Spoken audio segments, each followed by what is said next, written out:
আসসালামু আলাইকুম রহমতুল্লাহ। সবাইকে নববর্ষের শুভেচ্ছা জানাই। Doctor Arif homeo and tips এর পক্ষ থেকে আমি ডাক্তার আরিফ হোসেন আবার চলে এসেছি আপনাদের সামনে নতুন একটি ভিডিও নিয়ে। আজকে আমার আলোচনার টপিকস হচ্ছে আইভিএস বা ক্রনিক আমাশয় কেন হয় এবং এই আইভিএস বা ক্রনিক আমাশয়ের কার্যকরী সফল দুইটি হোমিওপ্যাথিক মেডিসিনের নাম নিয়ে আলোচনা করব ইনশাআল্লাহ। তার আগে আমি সবার উদ্দেশ্য বলে থাকি, আমি এখানে বিভিন্ন ধরনের রোগের সমস্যায় হোমিওপ্যাথিক চিকিৎসা এবং স্বাস্থ্য টিপস নিয়ে আলোচনা করে থাকি। আমার এই চ্যানেলটিকে অবশ্যই সাবস্ক্রাইব করুন এবং নতুন নতুন ভিডিওর আপডেট সবার আগে পেতে অবশ্যই বেল আইকনটি প্রেস করুন। কিছু কিছু রোগী বলে থাকেন যে তাদের পুরনো আমাশয় রয়েছে, মানে মলত্যাগটা কখনোই ঠিক মতো হয় না, মলত্যাগের পর পূর্ণতা আসে না, মলত্যাগের সময় আমাশা জাতীয় বা আম জাতীয় পদার্থ যায়, মানে পিচ্ছিল জাতীয় পদার্থ বের হয়। এটাই হলো পুরাতন আমাশয়। এই যে পুরাতন আমাশয় তা বিভিন্ন কারণে হতে পারে। আইভিএস বা ইরিটেবল বাওয়েল সিনড্রোম বা ক্রনিক ডিসেন্ট্রি বা পুরাতন আমাশয়, বিভিন্ন নামে এই রোগটি পরিচিত। এটা আমাদের কমিউনিটি বা আমাদের সমাজের কমন একটি রোগ। আমাদের দেশে 10 থেকে 15% মানুষের আইভিএস বা ক্রনিক আমাশয় রোগটা সংক্রমিত রয়েছে। এটা একটি পেটের রোগ, যেখানে রোগীর বাথরুম বা পায়খানার সমস্যা হয় এবং পেটের মধ্যে বিভিন্ন রকমের ব্লোটিং বা পেট ফোলা বা পেটের মধ্যে শব্দ হওয়া, এরকম বিভিন্ন ধরনের সিমটম থাকে। আইভিএস এর সাথে রোগীর টেনশন বা দুশ্চিন্তা, লাইফস্টাইল এইগুলো জড়িত থাকে।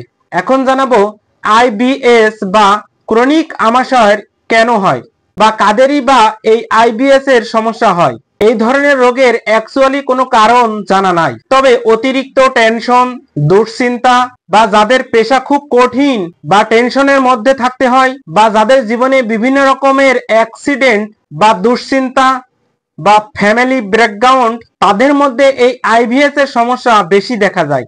স্টুডেন্টদের মধ্যে বেশি দেখা যায় যারা প্রফেশনালি একটু অ্যাক্টিভ থাকে। এই ধরনের রোগীরা সাধারণত পেট ফোলা, পেটে শব্দ করা বা পায়খানা ক্লিয়ার ভাবে না হওয়া, সকালে ঘুম থেকে উঠে 3 থেকে 4 বার বাথরুমে যাওয়া, বাথরুম বা মল অনেক সময় নরম আবার কখনো কখনো শক্ত হয়, আবার অনেক সময় পায়খানার সাথে ভিজলে কিছু বের হয়। আইভিএস এটা নিয়ে টেনশনের কোনো কারণ নেই, এটা এরকম বড় কিছু নয়, তবে শরীরকে একটু ভোগায় বা কষ্ট দেয়। এখন জানাবো আইভিএস বা ক্রনিক আমাশয়ের কার্যকরী সফল দুইটি হোমিওপ্যাথিক মেডিসিনের নাম। প্রথম মেডিসিনটির নাম আর্জেন্ট-নাইট। আর্জেন্ট-নাইট এই ওষুধটির যে লক্ষণগুলি দেখা যায়, খাবারের পর পায়খানার বেগ থাকে, পেটে মুচড়ামুচড়ি করে, অফিস বা কর্মস্থলে যাবার আগে পায়খানার বেগ আসবেই, আহারের পর পেট ফুলিয়ে ওঠে এবং ঢেকুর ওঠে, পেট গড়গড় গড়গড় করে ব্যথা করে, অজীর্ণ রোগ, সশব্দে বায়ু নিঃসরণ হয়, পেটে প্রচুর বায়ু জমা থাকে, মিষ্টি পছন্দ করে এবং পুষ্টিকর খাবার খেলে পেটের পীড়া হয়। এক কথায় ক্রনিক আমাশয় বা আইবিএস এর লক্ষণে আর্জেন্ট-নাইট ওষুধটি খুব ভালো কাজ দেয়। আর্জেন্ট-নাইট 30 শক্তি 5-6 বটিকা করে সকাল এবং সন্ধ্যায় খালি পেটে সেবন করিতে হবে। এইভাবে 15 দিন সেবন করিতে হবে এবং পরবর্তীতে আর্জেন্ট-নাইট 200 শক্তি 5-6 বটিকা করে প্রত্যহ সকালে আরো 15 দিন সেবন করিতে হবে। এইভাবে টোটাল 1 মাস আর্জেন্ট-নাইট এই ওষুধটি সেবন করিলে আইবিএস এর সমস্যা সহজেই চলে যাবে এবং রোগী সুস্থ থাকবে। দ্বিতীয় নম্বর যে ওষুধটি রয়েছে তা হলো অ্যালোসকোটিনা। অ্যালোসকোটিনার রোগী পায়খানার বেগ ঘন ঘন হয়, মনের রং কখনো হলদে, কখনো ভুস্কা ভুস্কা, আবার কখনো কখনো পানির মতো তরল ও গরম হয়, আম মিশ্রিত কিংবা থলথল রক্ত মিশ্রিত আম, পায়খানা কখনো কখনো বেশি হয়, পায়খানা বেগের পূর্বে পেট খুবই ডাকে, রোগী মনে করে মল হবে কিন্তু মল হয় না, কেবল সশব্দে বায়ু নিঃসরণ হয়, পেট মুচড়ামুচড়ি করে ব্যথা করে এবং পায়খানার পর কমে যায়, খাবারের পর পায়খানার বেগ আসে এবং খুব দ্রুত যাওয়া লাগে, কেননা অ্যালোসকোটিনার রোগী পায়খানার বেগ রাখতে পারে না। আমাশার জন্য রোগী খুবই দুর্বল হয়ে পড়ে এবং মাঝে মাঝে কোষ্ঠবদ্ধ থাকে।